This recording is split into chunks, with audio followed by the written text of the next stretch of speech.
Hello and welcome to Raju Notes channel, your pit stop for weekly current affairs updates. The updates tailor-made for students taking all kinds of competitive exams like UPSC, civils, defense and placement interviews. Please subscribe to the channel and stay updated every Sunday. Prime Minister Narendra Modi on Sunday received Egypt's highest state honor award, Order of the Nile, making it his 13th such international honor in 9 years' tenure as Prime Minister.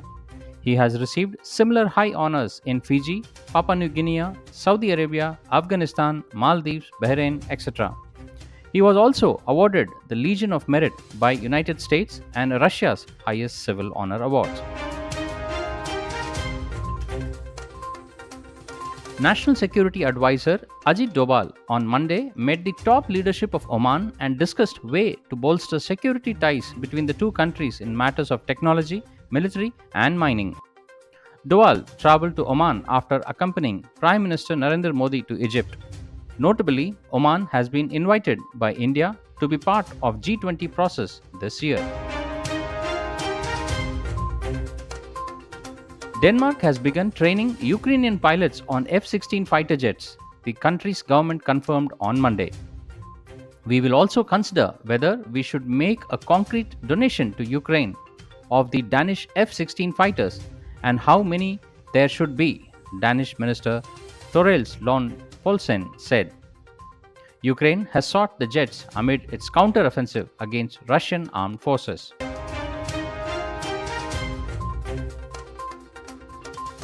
The WF has released a list of 2023's top 10 emerging technologies that are most likely to impact people on the planet in next 3 to 5 years.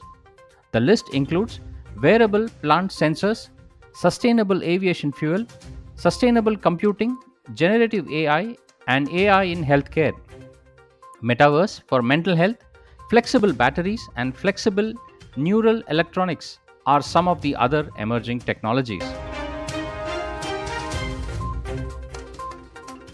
Sri Lankan President Ranil Wickremesinghe said that while the country remains neutral, it won't be used as a base for threats against India. Wickremesinghe added that there is no Chinese military presence at Hambantota port, which Beijing took over on a 99 years lease as a debt swap in 2017. The port's security is controlled by Sri Lankan government, he further said it.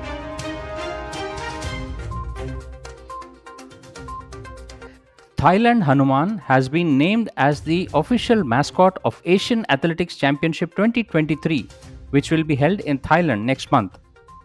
Thai Hanuman features in the Ramakien, the Thai adaptation of Ramayana. Murals at Bangkok Wat Phra Cave depicts him playing Sepak Tarkarang in ring with a troop of monkeys. The Defense Research and Development Organization organized an Anusandhan Chintan Shivir in New Delhi today, aimed at promoting defense research and development in the industry and the academia.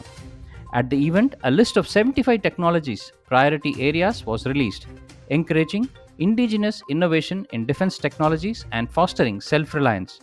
The DRDO Technology Foresight 2023 listing current and future technology developments task was also unveiled. Chief of the Defence Staff General Anil Chauhan also attended the event as the chief guest with other dignitaries.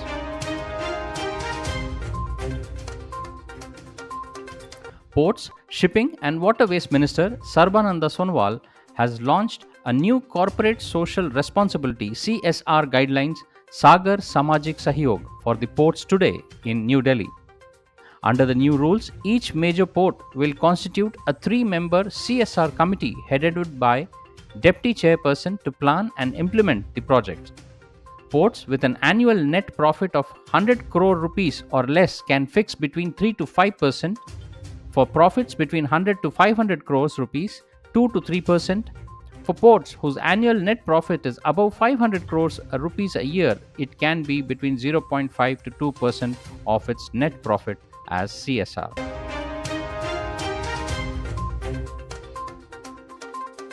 Chandrayaan-3, India's third lunar mission, will be launched in July. ISRO Chairman S. Somanath said that the launch date of the third Chandrayaan mission could be anywhere between July 12 and 19 if the tests go as planned. Chandrayaan 3 will be launched by the launch vehicle Mark 3 from the Satish Dhawan Space Center in Sriharikota, according to the official announcement. The Defense Research and Development Organization said India made Tactical Aerial Platform for Advanced Surveillance (TAPAS) 201 medium altitude long endurance male unmanned aerial vehicle, also called as UAV, is now ready for user evaluation trials. TAPAS 201 is a multi-mission UAV to carry out intelligence surveillance and reconnaissance role for the India's three armed forces. TAPAS 201 was demonstrated before the Tri-Services team on Tuesday this week. The United Nations Secretary General Antonio Guterres removed India from his report on the impact of armed conflict on children, citing measures taken by the government. This is the first time since 2010 that India was dropped from the report, which features nations like Burkina Faso and Pakistan. India featured in the report over the alleged recruitment of boys by the armed groups in Jammu and Kashmir.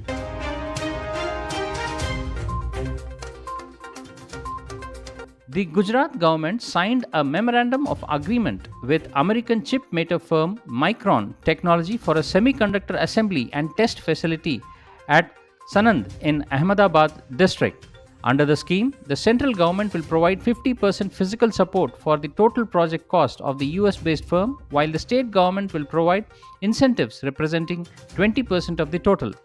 According to the official release, the phase 1 of the plant will become operational by end of 2024.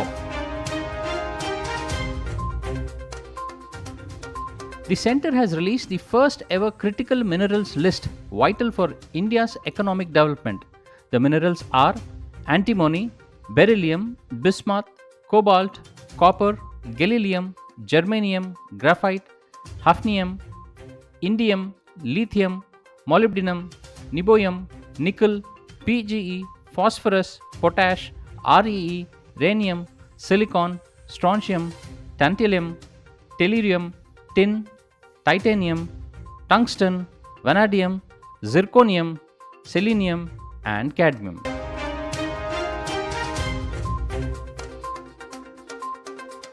The United States Supreme Court has banned the use of race and ethnicity in the university admissions.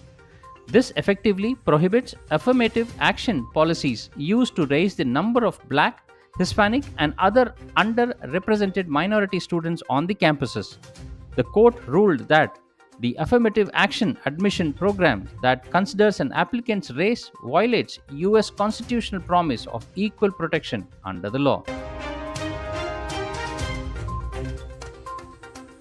Prime Minister Narendra Modi launched the National Sickle Cell Anemia Elimination Mission in Madhya Pradesh, Shahdo on Saturday. It aims to eradicate anemia by 2047. This will be implemented in 278 districts of 17 states, including Uttar Pradesh, Bihar, Uttarakhand, Gujarat, Maharashtra, Rajasthan, Madhya Pradesh, Jharkhand, Chhattisgarh, West Bengal, Odisha, Tamil Nadu, Telangana, and Andhra Pradesh. NASA's Ingenuity Mars helicopter has made contact with the Earth after falling silent for 63 days.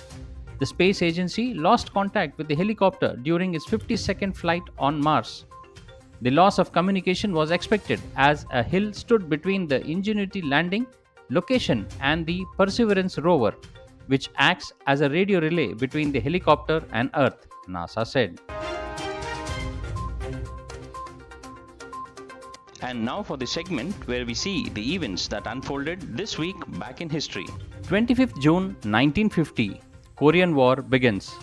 On this day, in 1950, Korean War unleashed an attack southwards across the 38th parallel, after which the United Nations Security Council minus the Soviet delegates passed a resolution calling it on United Nations members to assist South Korea. 26 June 1976, opening of CN Tower.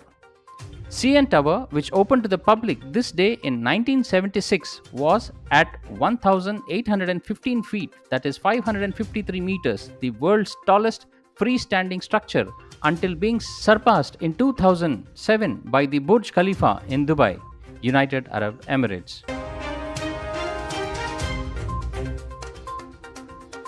27 June 1871, yen made official monetary unit of Japan. The first minted in 1869, the yen was adapted as Japan's official monetary unit until this day in 1871, when the government suspended the exchange of clan notes, money issued by feudal lords that had circulated since the 16th century.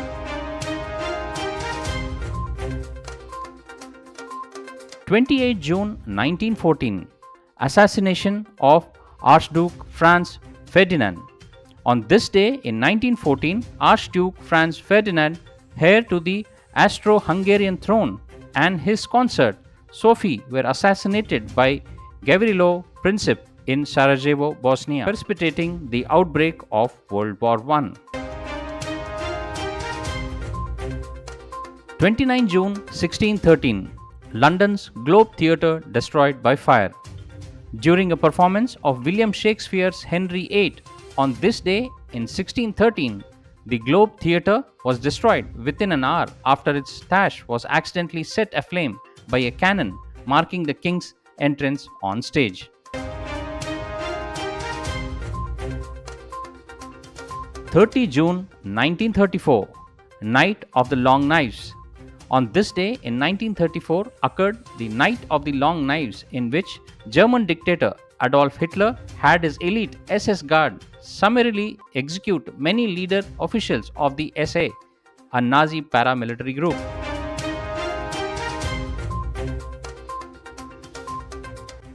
July 1867, Dominion of Canada established.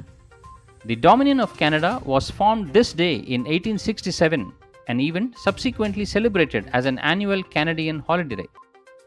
Its current name, Canada Day, was adapted in 1982, marked by parades, fireworks, and display of flags.